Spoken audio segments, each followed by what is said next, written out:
My name is Dr. Michael Brown, and this is 3 Words, a bite-sized podcast about the simple and yet very strategic choices that we can all make in order to become the very best version of ourselves. Today, we talk about, with Martha, what it means to be very strategic in expanding our worldview, to looking not only in the mirror, but looking through the window at others and their differences and their perspectives and the things that they think about life, particularly their own experiences that might be different than our own.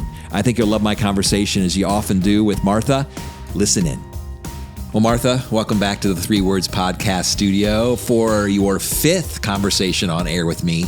It's always a pleasure having you here in the studio because you take a different approach and a deeper look at some really, really important topics, societal topics, social issue topics, things that we all really need to think about, and we can learn so much from you. So the fact that you've not been in the studio for a while, and it's been a while since you've been in the conversation with me. Would you take just a few minutes and just share with our viewers and listeners a little bit about yourself? Thank you for having me here today. It's so good to be back. I'm Martha Chandran-Dickerson.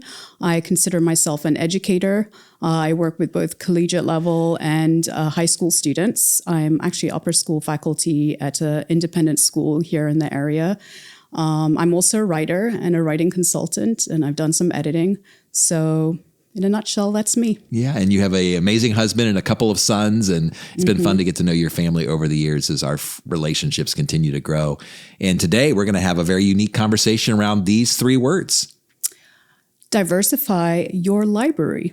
This is so unique. Always Martha's episodes with me are so unique. We talked about love the earth, fight for justice. We were actually reminiscing off camera.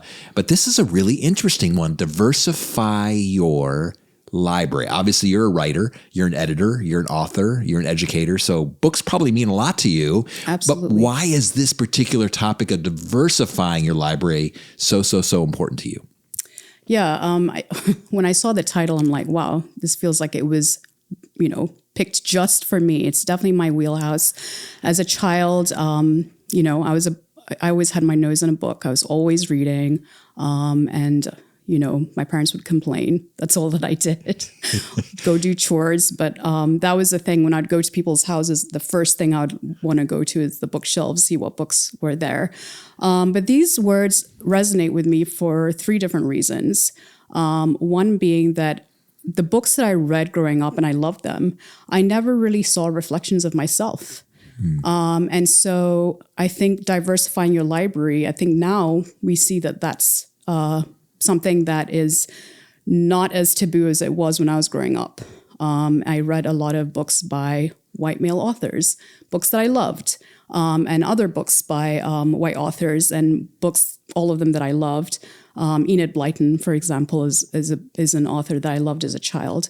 But there was something missing, and I didn't know what it was. And then as I got older and I started reading works by diverse authors, I began to change, both as a writer and as an educator.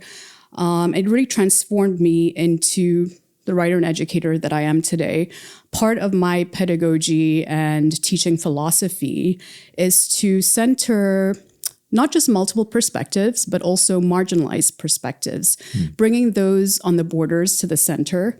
Toni Morrison famously said, and that she's a Nobel Peace Prize, Pulitzer Prize winning author, great American novelist. She said, I stood at the border and claimed it as central. And she sure enough did that. So this is the reason why I teach Shakespeare. I do teach Shakespeare, but I also teach Toni Morrison and other Black and Indigenous authors. Because I don't know if you're aware of librarian, I want to say her name correctly, Rudine Sims Bishop. Might not be saying her. But she famously said that books should be both mirrors and windows. Mirrors good. In which you see reflections of yourself, but also windows in which you gaze through a portal and see the lives of others. And so I think, that was something that was very important to me. Another reason why these 3 words resonate, and as you're aware, I grew up all over the world in 4 different continents. I was raised by a father who was not only a professor of statistics, he was also a career statistician. So you can imagine the kind of life that we lived, the kind of conversations we were in. He taught us to pay attention to global affairs and to current affairs. And so we were very knowledgeable about what was going on in the world and about different people from all parts of the world.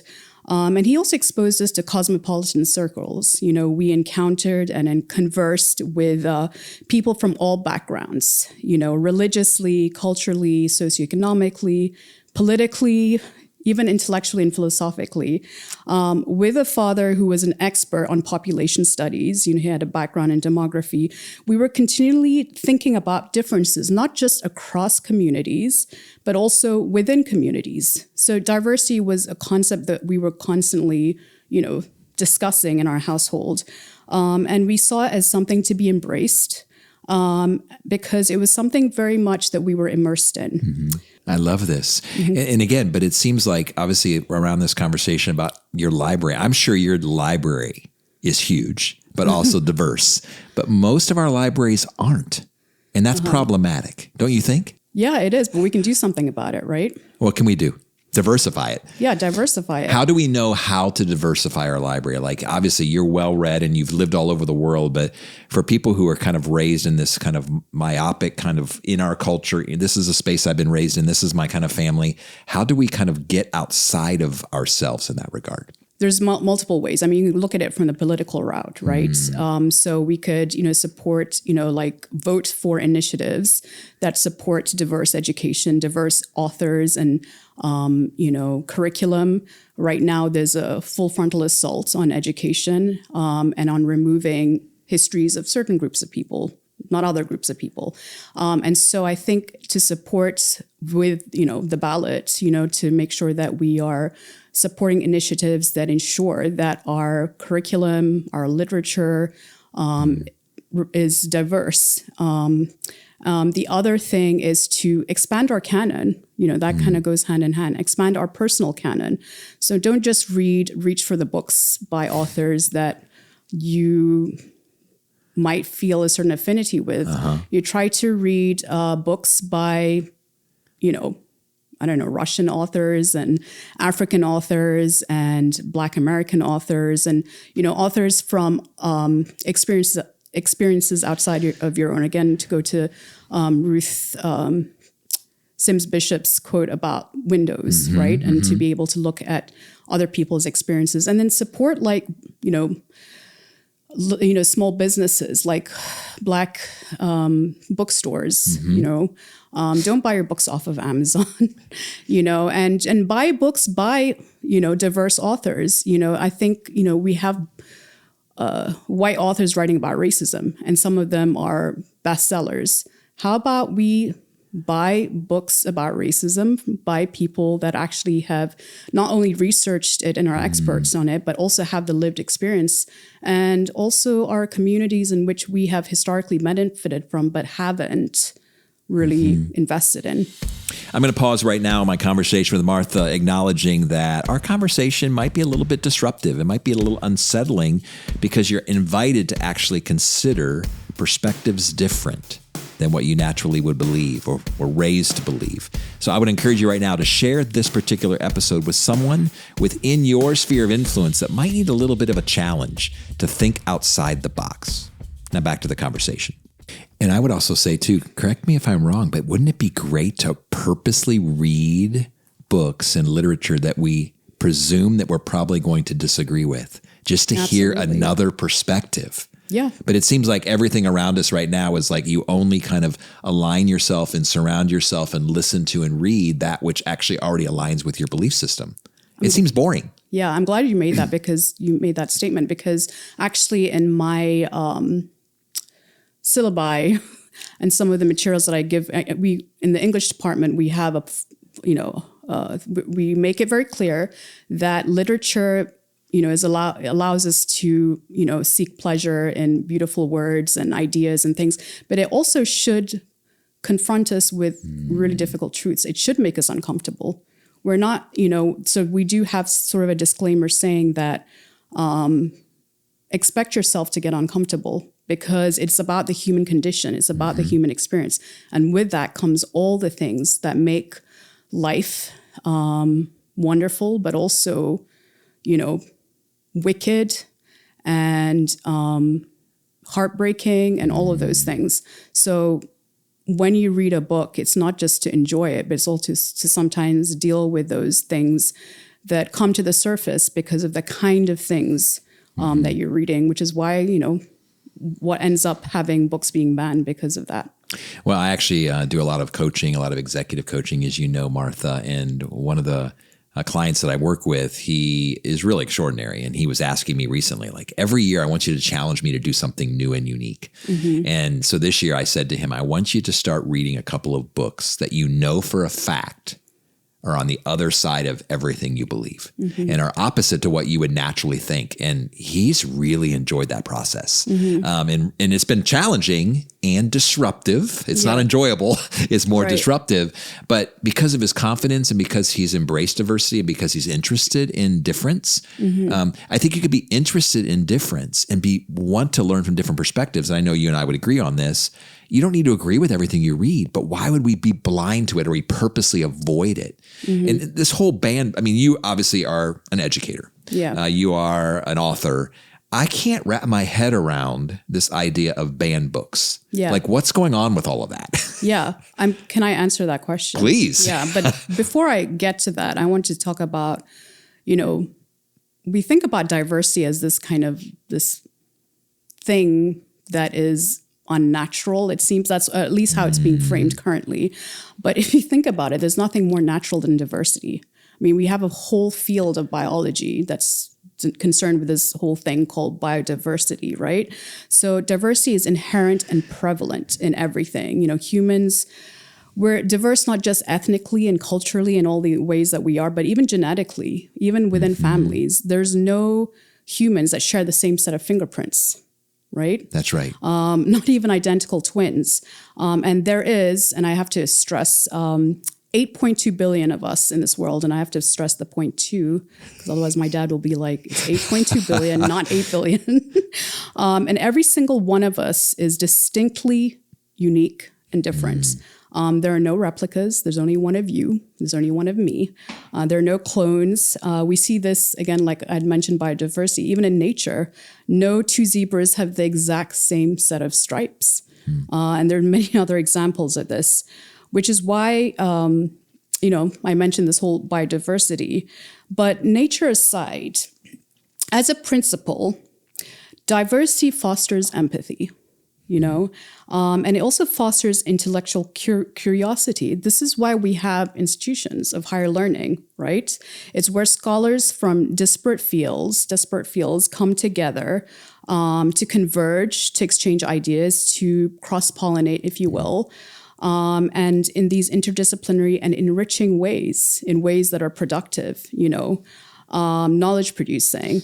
And this is how we stretch and grow intellectually when we're confronted with all these differences, right? In thoughts, in intellectual, intellectualism grows when we're confronted with difference, right? And polarity allows us not only the plurality of perspectives, but also the particularity, right? So if we were a monolith, imagine if we were all the same, if we're homogenous, would this enrichment of perspectives be possible? It's a rhetorical question, but I think it's something that we have to really think about. If we were to eliminate all diversity in thoughts and experiences and culture, whatever have you, would we be able to enrich ourselves because we're all essentially the same? And now to get to your really important and powerful question about banned books. Right now, we're seeing a full frontal assault on this whole tenets of diversity, equity, and inclusion. And this brings to mind, authoritarian regimes we have witnessed, and we've witnessed this historically, but even currently, presently, right? Dissent, differences, literacy, artistry are discouraged because empire demands compliance. Empire demands uniformity, conformity, and it discourages critical thinking and creativity. And so authors are imprisoned. We've seen this all over the world. Authors are imprisoned. Books are banned, not because they don't matter, right? They matter because they expose brutal and unbearable truths. They challenge the status quo. They center the outlier. They teach the histories that oppressors want to erase so that they can do what? Without batting an eye, they can repeat that history again and again and again.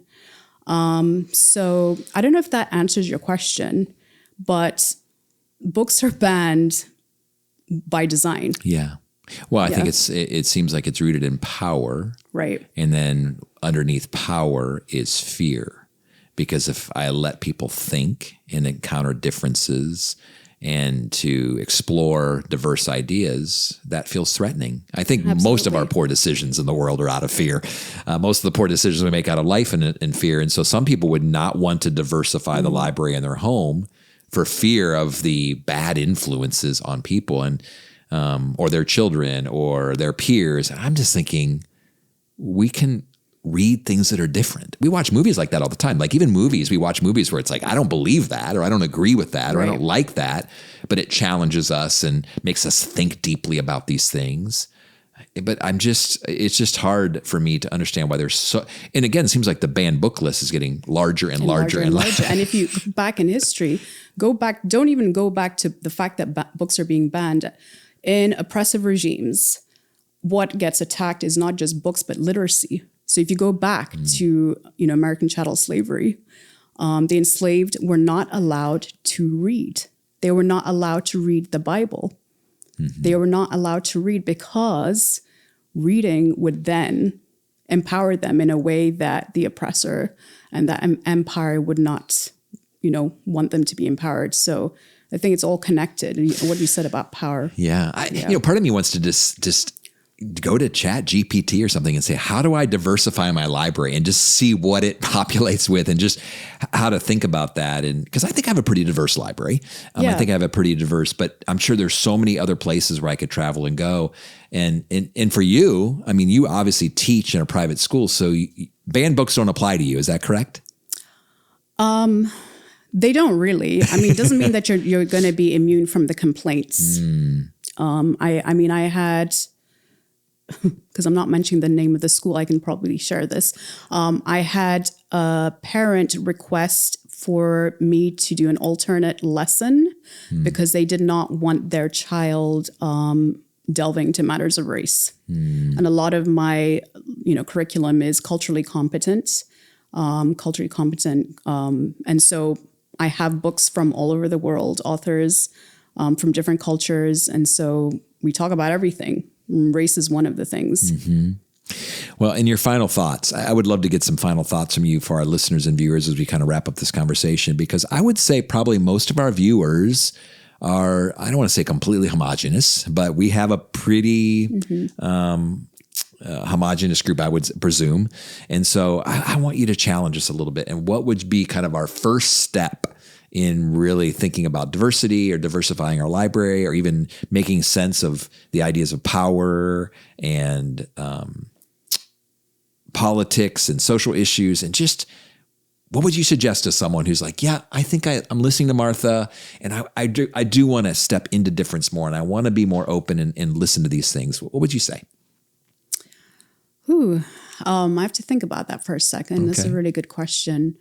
But I think, also, if you are on social media, like we all live somewhere in social media, whether like Instagram, for example, follow educators and authors that are diverse. And diverse means so many things. Yeah. It's not just race, right? It also is, we're talking about disability, we're talking about gender, we're talking about socioeconomics. Like diversity can mean anything and everything. So follow educators and authors on whatever social media platforms you're on. And so that's actually how I start expanding a lot of my canon and my the content that I consume because I started following so many different, points of view.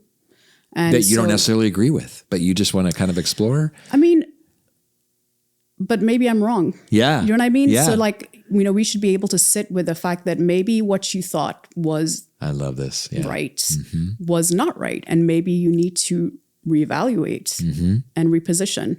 I love the advice because obviously that's a good first step. And as opposed to going on Amazon or into a bookstore and just start grabbing books, but to go on social media, because my guess is if you follow authors that are diverse, be intentional. They're gonna actually talk about the books they're writing, and you then can go, oh, I'm going to order that. Reading too. Oh, that's a good point. Books they're writing, books they're reading. They're talking about both of those. Yeah. Yeah. Fantastic. Well, I love having you in the studio, Martha. I love your perspective. Thoughtful, but even the way you always talk about this, like you approach it in such a humble, open way where you're not claiming to have all the answers. You're not claiming to know ultimate truth, but that we're all kind of in this together, figuring it out. But what we don't want to do is be narrow, to be so only looking in the mirror, but also to use your illustration, the quote that you quoted, but also looking through the window. So thanks for helping us look through the window today. And thanks for being here with us today in the studio. It's been a pleasure. Thank you. Thanks so much for joining us for today's conversation of 3 Words Podcast. If you want to go deeper with us, if you want to expand kind of your perspectives on these things, visit dmbcoaching.com/subscribe. Subscribe to our monthly newsletter there, where you actually will get a diverse perspective on a variety of topics and issues, as well as tips and ideas and insights on how to become the very best version of yourself. So we're, again, very thankful that you're on this journey with us, and we'll see you at the next episode.